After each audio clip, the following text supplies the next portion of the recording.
ॐ केशवाय नमः। ॐ नारायणाय नमः। ॐ माधवाय नमः।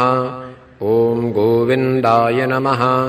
ॐ विष्णवे नमः। ॐ मधुसूदनाय नमः। ॐ त्रिविक्रमाय नमः। ॐ वामनाय नमः। ॐ श्रीधराय नमः। ॐ ऋषिकेशाय नमः। ॐ पद्मनाभाय नमः। ॐ दामोदराय नमः।